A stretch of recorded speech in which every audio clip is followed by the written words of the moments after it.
JS. मिल के व्यक्तिवादी विचार व्यक्ति के महत्वपूर्ण पहलुओं पर बल देते हुए जे.एस. मिल ने अपने विचारों को अभिव्यक्त किया। ये एक व्यक्तिवादी विचारक है। इसने अपनी रचना ऑन लिबर्टी में व्यक्तिवादी विचारधारा को अभिव्यक्त करते हुए कहा, लेट मी अलोन, मुझे अकेला छोड़ दो। यानी व्यक्ति पर कम से कम प्रतिबंध होने चाहिए।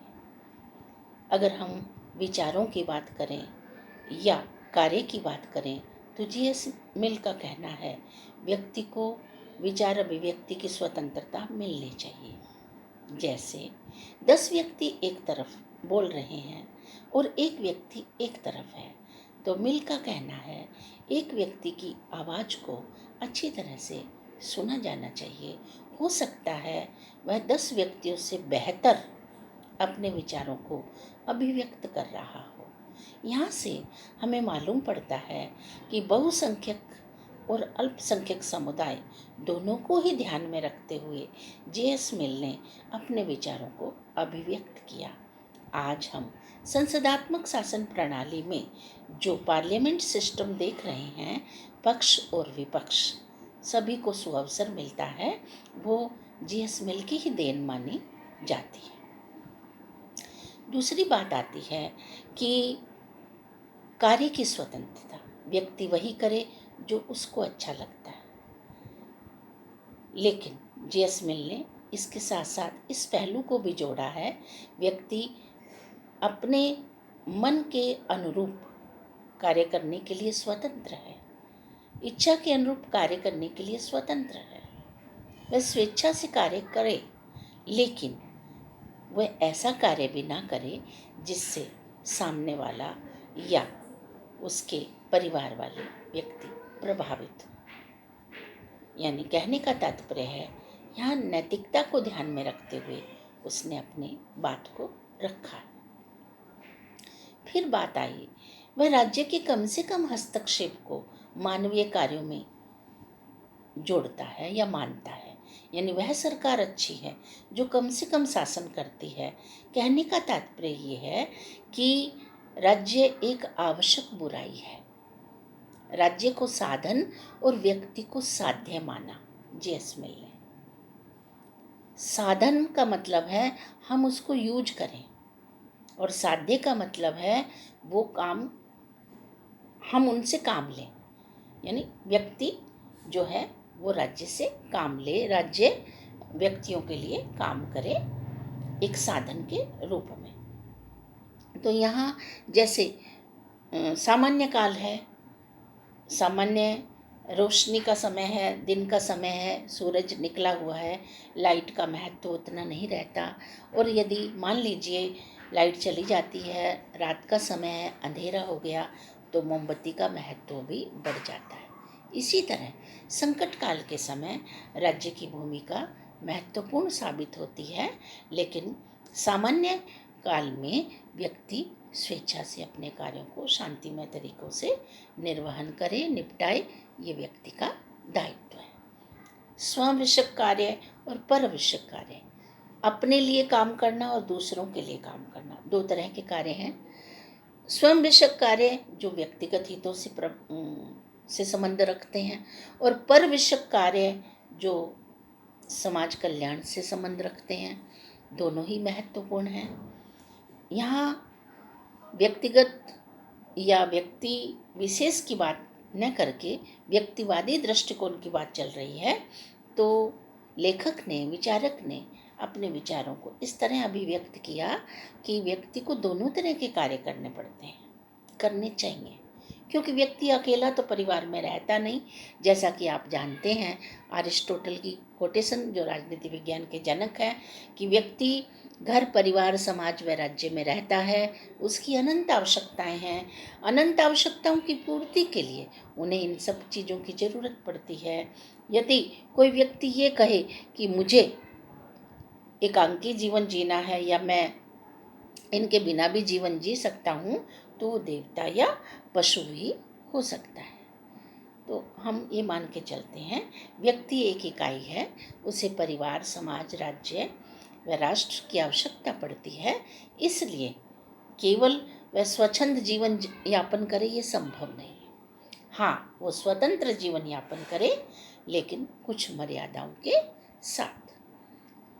लेखक ने व्यक्ति को अति स्वतंत्र करने की जो बात कही, आर्थिक क्षेत्र में स्वतंत्र छोड़ दिया जाए, ये अमर्यादित या इस पर कोई सीमाएं न होना हानिकारक साबित हो सकता है। ये आलोचनात्मक दृष्टिकोण में पहलू आता है, लेकिन फिलहाल हम प्रतिनिधित्व शासन व्यवस्था की बात करें कि जीएस मिल ने अल्पसंख्यकों के प्रतिनिधित्व की बात की, यानी थोड़ी, क्योंकि इनका मानना है कि हमें डर सरकार से नहीं, हमें डर बहुमत से है जो अल्पमत को दबा देता है। यानी ज़्यादा संख्या वाले लोग थोड़ी संख्या वालों को दबा देते हैं, ऐसा मानना लेखक का।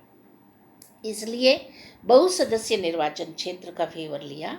हेयर प्रणाली जो हम अध्ययन करते हैं, ड्रुप प्रणाली जो हम अध्ययन करते हैं, अनुपातिक प्रतिनिधित्व प्रणाली जो हम अध्ययन करते हैं, या विभिन्न क्षेत्रों में जिनको आप दबाव समूह भी कह सकते हैं, रिप्रेजेंटेटिव शासन व्यवस्था, संगठन बनाने की स्वतंत्रता, अपनी मांग को रखने की स्वतंत्रता, मांग को मनवाने की स्वतंत्रता, जो आज हम राजनीतिक दल और दबाव समूह के रूप में अध्ययन करते हैं, ये सब चीज़ें हमें इस लेखक के माध्यम से दी गई।